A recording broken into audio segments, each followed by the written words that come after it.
Bonjour, je suis Justine Atlan, je suis la directrice générale de l'association e-Enfance et du numéro 3018. Carole Noyer, SCC, je suis directrice du mécénat et des partenariats entreprises et fière d'avoir formalisé ce mécénat avec e-Enfance.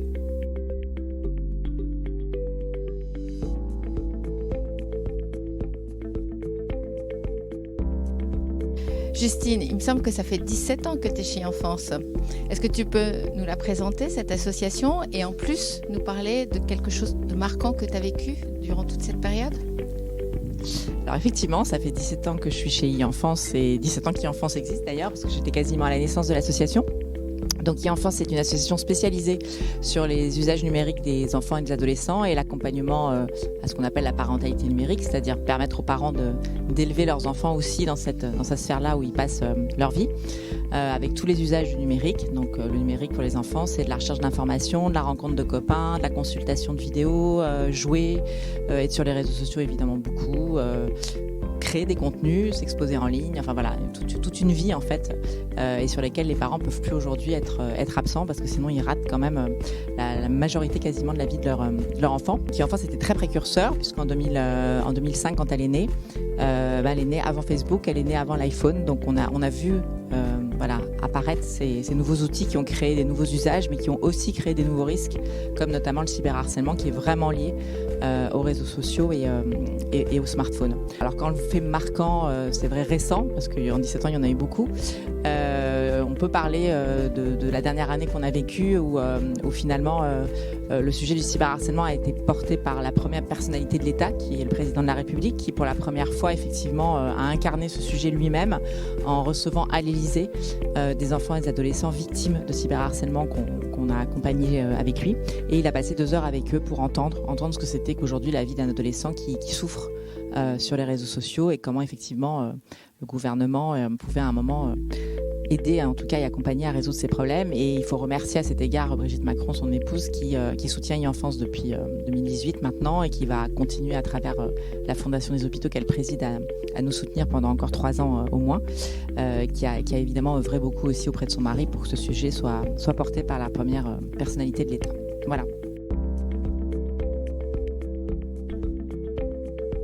Face à l'augmentation en fait, des jeunes qui utilisent les réseaux sociaux, est-ce que chez e-Enfance, vous avez pu constater une augmentation des appels ?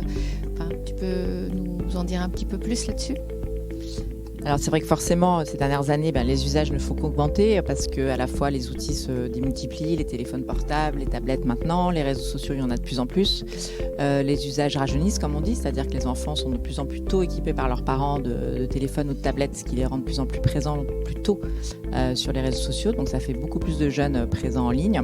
Et puis parallèlement, le bon côté aussi, c'est qu'il y a finalement quand même, depuis une dizaine d'années, des discours d'information et de sensibilisation sur les usages numériques des jeunes et les risques qui commencent à porter leurs fruits. Donc à la fois on a plus d'utilisation mais aussi qu'on a plus de prise de conscience des risques. Donc il y a plus d'expression de besoins, de questions ou d'appels à l'aide. Donc ça effectivement on s'en rend compte sur les 2 pôles d'activité je dirais d'e-Enfance qui sont la prévention et le 3018 sur lequel on recueille des demandes d'aide.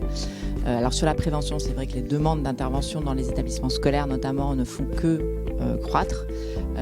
Vraiment d'année en année, là cette année en 2022 déjà en 6 mois on a fait autant qu'en une année en 2021 en termes d'intervention dans les établissements scolaires. Donc la demande des lieux d'accueil ou des adultes qui encadrent les adolescents est vraiment très très très très forte en croissance.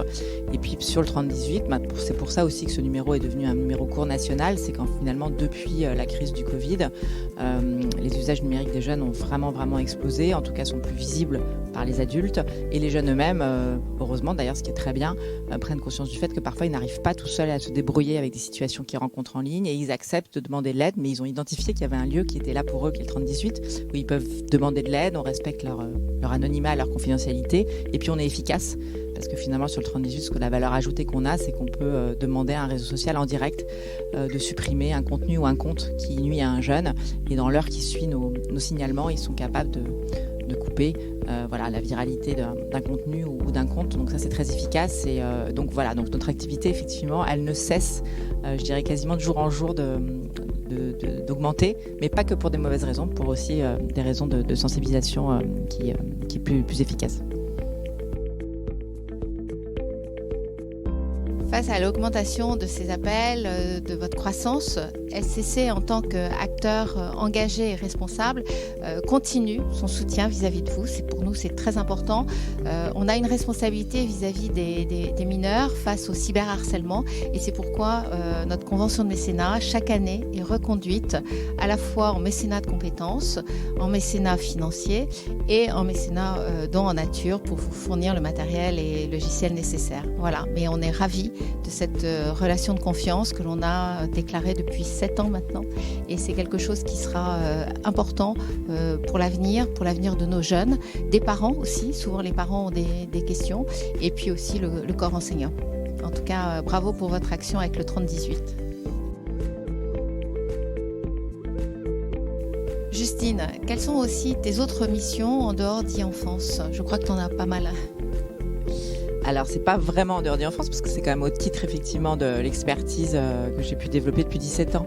En accompagnant e-enfance, c'est vrai que j'ai développé une expertise sur l'évolution du numérique, l'évolution des acteurs, des enjeux, des usages, évidemment, des jeunes et des questions que ça pose vis-à-vis des adultes, finalement, qui en ont la responsabilité familiale ou professionnelle.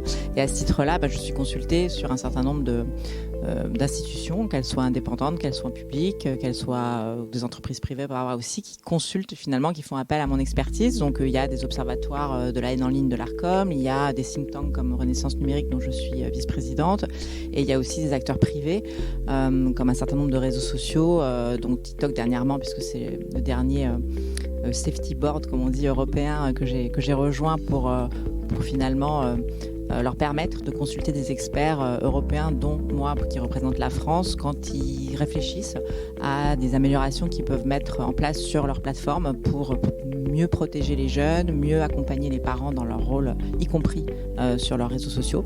Donc voilà, ça fait partie de différentes missions, comme tu dis, c'est pas forcément des fonctions, mais une mission que je porte pour prolonger finalement l'action d'e-enfance à l'extérieur de l'association et en faire profiter d'autres acteurs publics ou privés.